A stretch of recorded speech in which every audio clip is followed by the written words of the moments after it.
You get within one in that like, about a minute to go in the third, and then Fox hits the back-to-back threes, and maybe some clock management issues. We talked about it. Yep. Yeah, but then to have LeBron start the fourth quarter, and not that it was just him, but I think 16 points in about 3 minutes, and flips it to a 14-point. Well, what did you see from him specifically in that stretch, and how important was it?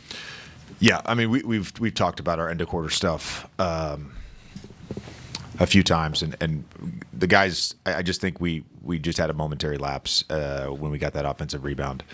I'm going to talk about LeBron in a second, but coming out of that timeout at the end of the third, we're down 7, and Dalton hits that 3, cuts it to 4.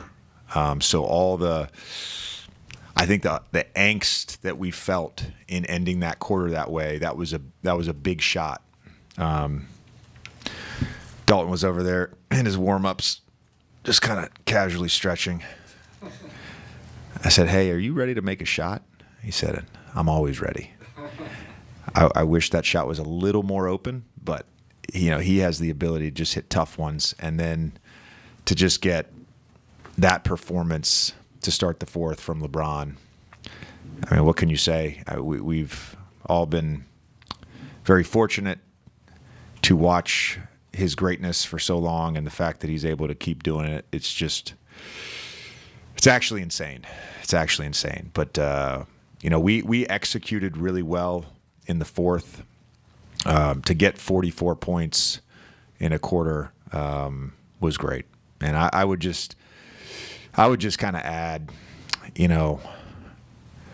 the last 2 games, last night and tonight, basketball is a game of imperfect, and our guys, weathered some bad stretches, some bad breaks, and the resiliency that we've built this week, I believe, is a very good foundation for our group. When you were playing, was there any point when you were, on a team like, say, Philadelphia, whatever, that had aspirations of winning it all, and surveying the other opponents around the league, and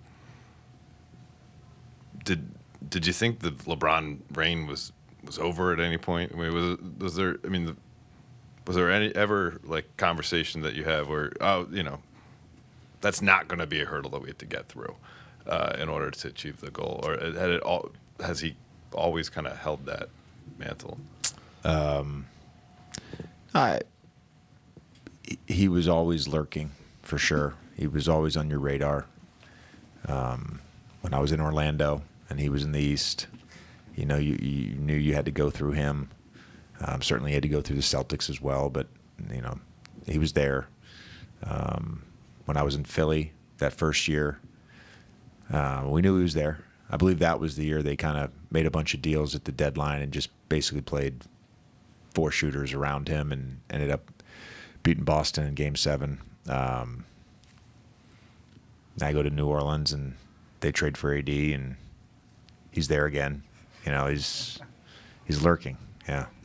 As you had put it in your previous life, obviously you faced LeBron as a player on the opposite side. What was it like watching him go on one of those heaters on your side? And also, do you feel like you've learned anything about him in your short time as a coach that you didn't already know from podcasting with him or playing against him? Look, I think in general,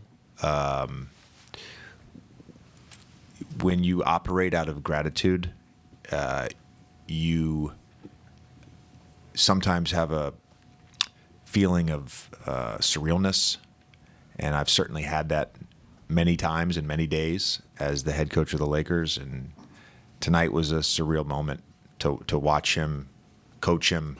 In terms of what I've learned, I actually learned something tonight, which is that during timeouts when I'm drawing up plays and talking, and he's also talking, that he hears and sees everything.